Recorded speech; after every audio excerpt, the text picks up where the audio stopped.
Ya sekarang kan sebenarnya kalau kita bicara kemarin aja di tempat yang lama saja itu kan juga udah terganti kan, ya kan, ya kan masalah isu perubahannya. Tetapi kalau kami sendiri sangat komitmen ya kita ada perubahan dan perbaikan yang kita perjuangkan. Tentunya kan sebenarnya ini bisa sejalan dengan teman-teman koalisi yang ada saat ini. Karena kita kan sudah sampaikan bahwa apa yang baik dari pemerintahan Joko Widodo ya kita lanjutkan. Jadi kita nggak pernah bicara wah kita akan ganti semuanya, nggak ada itu. Mas AHY sendiri dalam pidato politiknya tanggal 14 Juli juga sudah menyampaikan itu. Apa yang baik kita lanjutkan. Nah kami mengapa ingin memperjuangkan perubahan dan perbaikan karena menurut kami ada yang masih kita ubah. Masih kita perbaiki sehingga masyarakat, sehingga rakyat bisa mendapatkan manfaat yang lebih optimal. Ya menurut kami semangatnya sama juga nih dengan teman-teman koalisi yang saat ini ada menyampaikan kepada kami. Semangatnya serupa ternyata. Ya kita lihat, kita cermati mana nih yang pas. Gitu, mana pas, mana yang lebih sejalan. Karena kami kan berdasarkan gagasan, ada prinsip, ada ide, yang nilai-nilai. Mana yang sejalan, itulah yang kita akan ambil. Yang pasti tentu kami sangat berharap ke depannya teman koalisi kami adalah apa yang disampaikan di depan, itulah yang akan dilaksanakan juga ke depannya kan begitu. Karena kami sudah menunjukkan komitmen, Demokrat jelas punya komitmen luar biasa. Ya, tempat yang sebelumnya ya dengan si mantan ya, luar biasa komitmen kami, tidak ada selingkuh sedikit pun, tidak ada geser-geser sedikit pun, tidak bergeming, bahkan kader-kader kami seluruh Indonesia melakukan pembelaan yang luar biasa dalam setiap aktivitas, kan begitu, ya kan, mau di media sosial, di layar kaca, maupun di media-media mainstream, maupun di orang-orang publik, diskusi-diskusi dan juga di grup percakapan. Nah inilah tentu menjadi daya tarik bagi koalisi manapun, bagi kerjasama manapun, bagi capres manapun, melihat Demokrat. Karena kekuatannya ada pemimpin Mas AHY yang sangat berjiwa besar, jiwa satria, lapang dada bisa memberikan maaf dan mengajak kami semua kadernya untuk move on. Dan kami juga memiliki kekuatan tadi. Kader yang terbukti sangat-sangat menjadi sahabat yang sangat militan, sangat setia. Ini kan menjadi kekuatan tertentu ini. Pada saat pertarungan nanti di Pilpres yang mungkin bisa jadi ditentukan pertarungannya sangat tipis gitu. Iya kan? Nah, kekuatan ini, soliditas ya, solidaritas, kekompakan dan kebersamaan di kami inilah akan menjadi value yang kami bisa tawarkan tentunya. Gitu. Tapi semangat yang dipunyai Demokrat saat ini lebih condongnya kemana, ke kubu yang mana sekarang? Apakah sudah ada suara-suara dari DPD bahwa tampaknya kecenderungannya ke kubu yang A, ke kubu yang B begitu? Ya masih variatif ya, ya. Ada daerah yang sampaikan bahwa Pak kami kalau dengan dapil sejalannya nih ini nih gitu. Oh kalau yang ini. Tapi tetap semua komitmennya satu, bahwa apapun yang diputuskan oleh Mas AHY, apapun yang nanti kemudian diresmikan keputusannya oleh Majelis Tinggi Partai, itulah yang akan mereka laksanakan di lapangan. Karena mereka percaya betul ya keputusan apapun yang diambil oleh DPP, oleh Mas AHY itu adalah keputusan yang terbaik. Dan mereka membuktikan itu. Kami masih ingat di lapangan ini 7 Oktober ada mantan yang sebelum ini kami dukung datang ke sini, kita sambut dengan luar biasa, jalanan sampai penuh di depan ini. Sampai ada kemacetan berkilo-kilo karena saking antusiasnya kami menunggu dan menanti. Kan begitu. Dan Mas AHY menyampaikan ini adalah pasukannya. Hari ini semua adalah pasukannya AHY, tapi per hari ini adalah pasukannya Mas juga. Yang si mantan ini boleh sampaikan sejak saat itu kita luar biasa. Bagaimana ini kekuatan kader-kader begitu mengikuti perintah komando dari Mas AHY, kita ikuti, kita percaya. Nah begitu beliau disakiti, beliau partai ini disakiti ya, kehormatan kami serasa diinjak-injak ya mohon maaf. Mas AHY menentukan dan mengarahkan kami kemanapun kami akan ikut. Kalau kecenderungannya berarti ke Ganjar atau ke Prabowo kalau sekarang? Kecenderungannya yang nama belakangnya ada Wo. Dua-duanya ada. Loh iya kan? Loh kan begitu. Iya kan? Bukan Pak Sandi Wo. Enggak kan gitu ya. Ini jangan dikutip nih. Wow, jangan. Tapi langsung untuk pertemuan hari ini tuh langsung akan ada keputusannya atau gimana? Enggak. Tentu ini kan keputusan yang tidak mudah. Kita kan harus benar-benar dalami, kita pertimbangkan berbagai aspek secara komprehensif, baik pertimbangan taktis maupun pertimbangan strategis. Kita tidak berbicara hanya nasib bangsa ini mengenai saat ini saja, tapi juga ke depannya. 5 tahun ke depan, bahkan 10 tahun ke depan. Nah ini yang menjadi pertimbangan kami. Tapi bagaimanapun politik kami ada mengedepankan etika, mengedepankan moral politik, mengedepankan prinsip. Ya ada komitmen yang harus kita jaga. Dan ingat maaf itu janganlah jadikan obat yang murah untuk mengingkari suatu komitmen. Nah gitu. Ini kok kami bahasanya. Jadi silakan kami juga terus menunggu masyarakat jika ada masukan-masukan, sampaikan saja masukan itu. Bisa melalui media sosial kami, bisa melalui kader-kader kami yang teman-teman temui di lapangan. Silakan, karena semua masukan itu akan kita ramu betul. Ya, kita tentu Mas Ahy ini dengan kebijakannya juga, beliau ingin langkah yang terbaik. Ya, buat masyarakat perubahan, buat rakyat Indonesia, buat bangsa dan negara ini. Nah, langkah itulah yang akan diambil nantinya. Berarti kemungkinannya untuk penetapan arah koalisi Demokrat berikutnya di Rapimnas, karena kabarnya kalau terakhir yang kami kutip dari pernyataannya Pak Benika Harman itu kan Rapimnas 13 sama 14 September, betul nggak? Begini, Itu gimana? kalau masalah Rapimnas ya itu nanti, ya kan, ada waktu. Tapi sebenarnya keputusan itu adalah dilakukan di MTP, Majelis Tinggi Partai. Rapimnas setahu kami akan dilaksanakan dalam beberapa minggu lagi, tetapi di situ tidak akan diambil keputusan, lebih kepada mungkin menyampaikan arahan-arahan ataupun masukan-masukan. Nah, biasanya begitu. Kalau di Rapimnas ada arahan-arahan dari pimpinan, lalu juga ada masukan-masukan. Bagaimana daerah merespon. Tapi sebelum sampai ke sana, hari ini pun sebenarnya secara dalam skup yang lebih kecil, ketua-ketua setiap provinsi sudah dipanggil untuk memberikan masukan secara langsung. Nah, nantinya teman-teman ketua-ketua di tingkat kabupaten kota itu juga akan memberikan masukan. Apakah langsung datang, apakah tatap muka, ataukah misalnya di satu forum di Rapimnas, itu juga akan kita tentukan.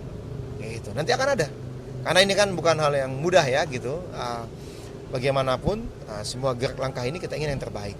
Gitu. Jadi arahnya bukan di momen Rapimnas tapi nanti tetap di tangan MTP berarti. Oh iya tentu, karena kan ADRT kita MTP. Mas Ahy ini kan ketua umum memang ditugaskan oleh MTP. Beliau juga wakil ketua MTP, mereka juga ditugaskan, kan gitu. Ya, ditugaskan untuk menggali informasi, menjalin komunikasi dengan semua pihak, lalu kemudian mendalaminya, ya, kemudian mempertimbangkannya secara matang-matang, lalu memberikan masukan kepada MTP. Langkah apa sebaiknya yang ditempuh, ke arah mana kita akan berkoalisi. Gitu. Kalau untuk mau Rapimnas nanti itu berarti fokusnya akan ke arah mana kalau begitu? Kemungkinannya. Ya, doakan saja di Rapimnas sudah ada keputusan. Ya. Kita doakan saja di Rapimnas sudah ada. Hah? Di Rapimnas nanti akan ada bocorannya. Nggak pakai bocoran. Kalau kita terbuka, ya kita sudah kemana, kita kemana. Kalau nanti perlu, bahkan bisa jadi kita sudah datang, kan bisa jadi kan kita, atau sudah ketemu dengan salah satu calon dulu, misalnya gitu kan, itu bisa jadi. Banyak cara lah. Yang pasti semua cara yang beretika. Cara yang mengedepankan prinsip-prinsip kebersamaan, bukan lain di muka, lain di belakang. Itu aja yang bisa saya sampaikan. Apakah nanti kan bisa nih calon presidennya datang ketemu kami misal, ya kan? Atau kemudian kami mengunjungi, kan bisa saja. Atau misalnya ada deklarasi bersama misalnya dengan ketua-ketua umum parpol lain, kan bisa saja. Semuanya sangat terbuka. Satu hal yang pasti, Demokrat seperti halnya di tempat sebelumnya, kami tidak pernah mendorong-dorong apalagi memaksakan Mas Ahy sebagai cawapres. Tidak ada itu. Ya, nggak ada itu sama sekali. Jadi saya minta tolong buat yang telah mengingkari kesepakatan dengan kami, yang telah selingkuh, tolong jangan juga lah kami difitnah, ya. Cukup sudah membuat kami sakit hati, ya, membuat kami sakit, ya enggak? Cukup sudah menzolimi kami dengan pengkhianatan dan perselingkuhan. Jangan sakiti kami dengan memfitnah kami lagi, ya. Gitu. Dalam waktu terdekat apa Pak SBY akan bertemu lagi sama Pak Prabowo tentunya? Oh, kita lihat saja. Apakah ketemu dengan Pak Prabowo, apakah bertemu dengan Ibu Mega. Ini kan hal yang sangat positif dan sangat baik. Karena beliau-beliau kan adalah tokoh-tokoh bangsa. Bu Mega misalnya, beliau adalah Presiden Republik Indonesia selama sekian lama kan memimpin negeri ini. Ya, lalu kemudian juga Pak SBY pernah memimpin negeri ini. Kan akan sangat baik bagaimana kedua tokoh bangsa ini bertemu, ya enggak? Kemudian memberikan gagasan-gagasan, masukan-masukannya kepada publik. Ini kan akan menjadi suatu momen yang bagus juga gitu. Ya kok begitu juga Pak SBY bertemu dengan Pak Prabowo, ini kan juga momen yang bagus. Kita senang melihat bagaimana pemimpin kita guyup, ya kan, terbuka, ya enggak, di depan berbicara apa adanya terang-terangan, tidak sembunyi-sembunyi, ketemu 7 kali di belakang kan begitu, lalu mendadak geser ke tempat yang lain, nah kan begitu. Nah ini lebih bagus ini menurut kami, kita politik kita terbuka, kita politik terang-terangan, ya, tidak ada lain di depan, lain di belakang. Nah ini, jadi harapannya apa nih? Pak SBY bertemu Pak Prabowo atau Pak SBY bertemu Bu Mega? Nah, itu harapannya apa tuh Bang? Tapi yang pasti Mas Ahy lah yang akan memimpin nanti proses koalisi ini. Ya, apakah nanti bertemu dengan tadi teman-teman PDIP? Apakah nanti bertemu dengan teman-teman Gerindra? Atau akan ada hal-hal yang lain? Nah kita tunggu. Gitu. Tapi sejauh ini kalau hubungan antara Pak SBY dengan Bu Megawati sendiri gimana? Kalau saya kutip pernyataannya Pak Benika Harman, Ibu Megawati tidak pernah jahat ke Demokrat dan SBY. Jadi sebetulnya kalau gambarannya hubungan antara Pak SBY dengan Bu Mega sejauh ini gimana? Itu juga disampaikan langsung, bukan hanya Pak Benika Harman. Pak SBY menyampaikan langsung. Ya, ada interview minggu lalu kalau kita lihat di salah satu stasiun televisi swasta yang nasional, itu Pak SBY juga menyampaikan, Bu Mega itu ya orangnya tidak pernah berlaku jahat terhadap Pak SBY, tidak pernah berlaku jahat kepada keluarga saya. Begitu beliau sampaikan. Juga tidak ada perbedaan-perbedaan mendasar secara ideologis antara Ibu Mega dan Pak SBY. Loh ini kan jujur, ya kan ditanya kan, ya disampaikan. Nah inilah, apakah kemudian ini pertanda kami akan condong mengarapat ke sana? Oh, kalau saya tidak bisa sampai ke tahap itu, karena yang punya wewenang tentunya adalah Majelis Tinggi Partai, dan yang mengetahui langkah kami ke depannya, tentunya yang saat ini berinisiatif memimpin dalam proses koalisi atau kerjasama dengan siapapun adalah Mas Ahaye, gitu. Ya, kalau nanti ada arahan, ada perintah dari Mas Ahaye untuk menyampaikan ke publik, pasti saya akan sampaikan. Tetapi tenang saja, kejutan-kejutan atau hal-hal besar kita akan sampaikan dalam waktu dekat. Tapi komunikasi terakhir setelah memutuskan untuk keluar dari KPP dengan PDIP terutama? Bukan, setelah tidak bersama lagi Iya, karena setelah dihianati, tidak bersama, bukan oke. keluar. Oke, Ya. jadi apakah masih ada makin intensif komunikasi dengan PDI Perjuangan begitu? Kenapa mesti dengan PDIP Perjuangan aja? Karena fokusnya kan begitu. Kita kan semua kan sama. Dengan yang lainnya kita juga komunikasi. Kami ini komunikasinya baik dengan partai manapun, ya, mau di parlemen, mau di luar parlemen, mau formal maupun informal.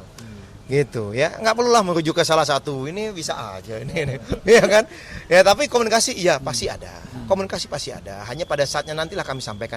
Toh kami saat ini kan sendirian, ya kan, tidak punya teman koalisi yang lain, jadi kan tidak perlu juga kami ungkap kemana-mana kami bertemu kan.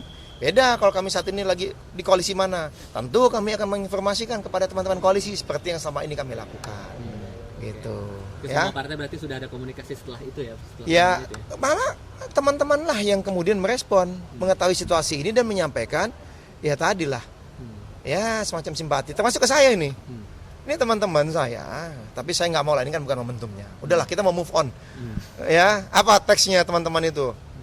Ya kan udah gue bilang, udah saya bilang, setiap kali talk show kan, dari puluhan sampai ratusan talk show yang saya ikuti, teman-teman yang berseberangan sama ini ya, yang berada di koalisi berbeda sama ini kan saya menyampaikan, hati-hati Jak, nanti kamu ditinggal, nanti kamu dibohongi. Dari Oktober 2022 ada talk show seperti itu. Yang ngomong siapa? Beberapa teman partai lain.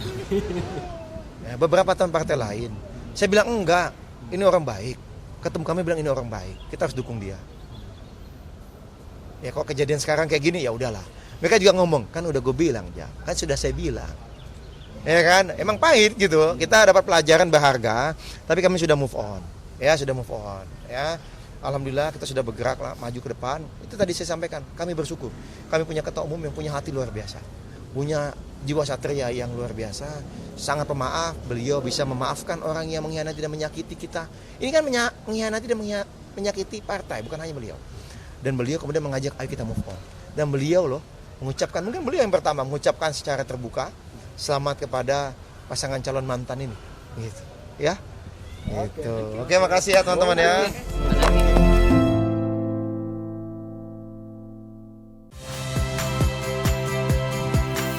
Saya Ihsan Sitorus. Saksikan program-program Kompas TV melalui siaran digital, pay TV dan media streaming lainnya. Kompas TV, independen, terpercaya.